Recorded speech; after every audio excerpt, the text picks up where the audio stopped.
اللہ، ہم نے اپنے بزرگوں کو جن جن کو ہمیں دیکھنے کا زندگی میں موقع ملا، ان میں سب سے زیادہ اللہ سے محبت کرنے والا حائی صاحب کو پایا۔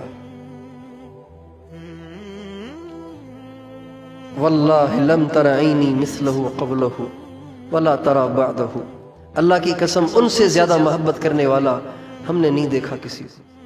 وہ اللہ پہ مر مٹتے تھے، وہ سوتے تھے تب بھی اللہ۔ ایک عجیب بات ہے، حائی صاحب جب بیمار ہوئے 2011 میں بیمار ہوئے، بہت زیادہ بیمار ہو گئے، تو وینٹیلیٹر پہ چلے گئے۔ وینٹیلیٹر آخری مرحلہ ہوتا ہے، بہت کم لوگ اس سے واپس آتے ہیں، اکثر دنیا سے چلے جاتے ہیں وینٹیلیٹر سے۔ تو لاہور ڈاکٹرز ہاسپٹل ہے، اس میں حائی صاحب داخل تھے، 12 دن وینٹیلیٹر کے نیچے رہے۔ کتنے دن؟ 12 دن وینٹیلیٹر پر رہے، 12 دن وینٹیلیٹر پہ رہے، 12 دن۔ ممکن ہی نہیں ہے اس سے بچ کے نکلنا۔ تو ہم حاضر ہوئے عیادت کے لیے، تو میں نے خادم سے پوچھا، جو ان کے ساتھ خادم تھے حائی صاحب کے ساتھ، میں نے کہا حائی صاحب یہ کیا حال ہے؟ کہا بس وینٹیلیٹر پہ، دعا کریں اللہ کرے واپس آ جائیں، کیونکہ وینٹیلیٹر والا آدمی زندہ نہیں ہوتا، اس کا دل مشین پہ چلتا ہے، اس کا سارا جسم مشین پہ چلتا ہے۔ تو میں نے کہا بالکل حرکت نہیں کر رہے کیا؟ کہنے لگے بس وہ کل رات کو سنیے گا، ذرا غور سے سنیے گا بھی اور دیکھیے گا بھی، مجھے دیکھیے گا بھی اور سنیے گا بھی۔ کہنے لگے کل رات کو وینٹیلیٹر پہ تھے، وینٹیلیٹر پہ یعنی وینٹیلیٹر پہ لاش ہوتی ہے، انسان نہیں ہوتا، لاش ہوتی ہے۔ کہنے لگے رات وینٹیلیٹر پہ، وینٹیلیٹر پر لیٹے لیٹے اچانک الا اللہ الا اللہ الا اللہ الا اللہ یوں شروع کر دیا۔ یہ خادم نے بتایا، وینٹیلیٹر پر۔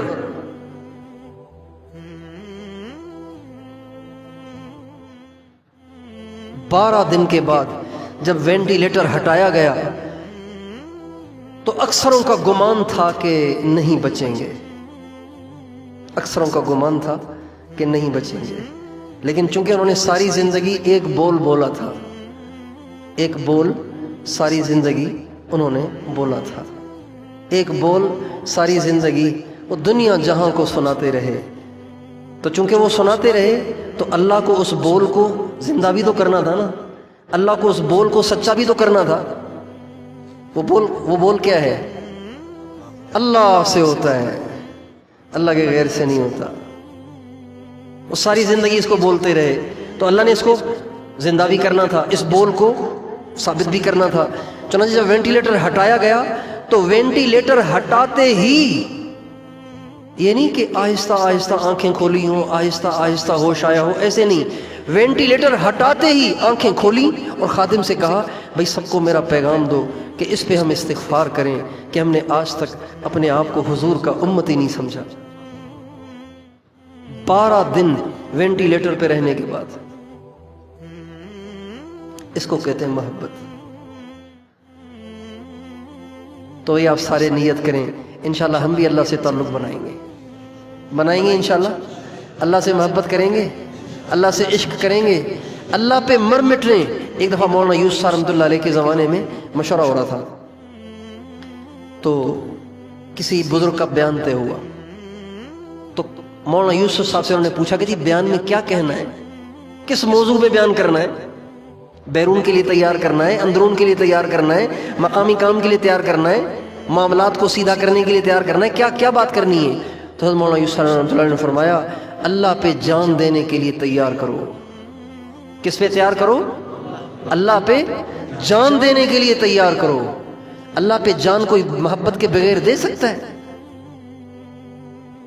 حائی صاحب نے تو اللہ پہ جان دی۔ ہمارے حائی صاحب جب بیمار ہوئے، ڈاکٹروں نے ان کو منع کر دیا سفر سے، تو مشورے میں طے ہوا بھی بنگلہ دیش میں اجتماع ہو رہا ہے، اب حائی صاحب کو کون سمجھائے گا، وہ تو کہیں گے میں نے جانا ہے مشورے میں۔ تو مشورے میں طے ہوا کہ بھائی جو شورا والے ہیں وہ جماعت بن کے حائی صاحب کے پاس جائیں اور حائی صاحب کو سمجھائیں کہ آپ نے اجتماع میں نہیں جانا۔ چنانچہ شورا والے گئے کہ حضرت آپ نے اجتماع میں نہیں جانا، مشورے میں طے ہوا ہے۔ میں نہیں مانتا تمہارے مشورے کو، میں نے جانا ہے، میں نے ساری زندگی کبھی میں ناغہ نہیں کیا بنگلہ دیش کے اجتماع کا، تو اب میں کیسے رہ جاؤں، میں نے جانا ہے۔ تو شورا والوں نے جا کے حضرت مولانا احسان الحق صاحب کو بتایا کہ جی حاجی صاحب تو مان ہی نہیں رہے۔ تو مولانا احسان الحق صاحب اپنے ساتھ 4 ڈاکٹروں کو لے کے حاجی صاحب کے پاس حاضر ہوئے اور کہا حضرت دنیا میں جتنے بڑے بڑے بادشاہ اور صدر اور وزیر اعظم ہیں نا، ان سب کے ساتھ 2 ڈاکٹر ہوتے ہیں، اللہ نے آپ کو 4 ڈاکٹر دیے۔ بادشاہوں سے بڑی عزت اللہ نے آپ کو دی ہے، بادشاہوں کے ساتھ 2 ڈاکٹر ہوتے ہیں، آپ کے ساتھ 4 ڈاکٹر ہیں۔ ان 4 ڈاکٹروں میں سے ہر ایک کی رائے یہ ہے، ان کا متفقہ فیصلہ یہ ہے کہ آپ نے بنگلہ دیش نہیں جانا۔ کیوں نہیں جانا؟ میں نے، تم ڈرتے ہو کہ میں مر جاؤں گا، یہی تو چاہتا ہوں میں، تم ڈرتے ہو کہ میں مر جاؤں گا۔ پھر آگے کیا کہا؟ پھر آگے کیا کہا سب بتاؤ؟ یہی تو چاہتا ہوں میں،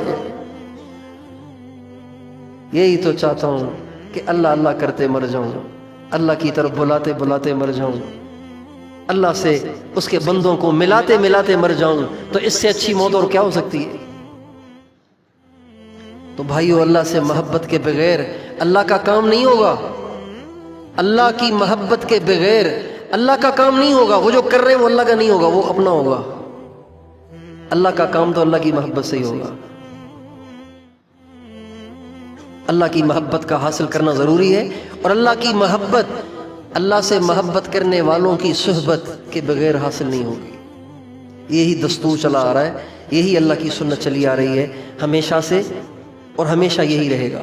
صحابہ کو محبت ملی حضور سے، تابعین کو محبت ملی صحابہ سے، تبع تابعین کو محبت ملی تابعین سے، اور بعد والوں کو ان سے۔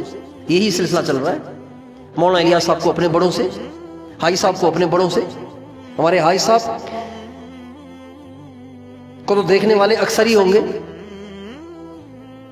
دیکھا نا آپ نے، دیکھا ہے نا اللہ سے کتنی محبت تھی ان کو۔ جب اللہ کا نام لیتے تھے تو مزہ آتا تھا نہیں آتا تھا؟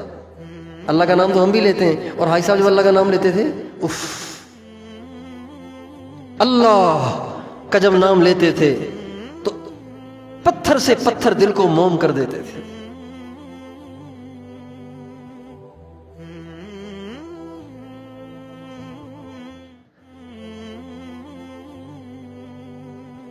بہت باتیں گھوم رہی ہیں دماغ میں، اللہ تعالیٰ ان کی قبر کو منور کرے،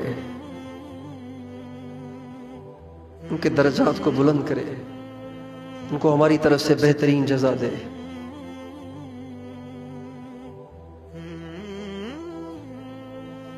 بس یہی خلاصہ ہے، دین کا کام اللہ کی محبت سے ہوگا، اور اللہ کی محبت اہل اللہ کی صحبت کے بغیر نہیں آتی، اور اللہ کے ذکر کے بغیر نہیں آتی۔ اہل اللہ کی صحبت، اللہ کا ذکر، یہ 2 چیزیں ہیں جس کے ذریعے سے اللہ کی محبت آئے گی۔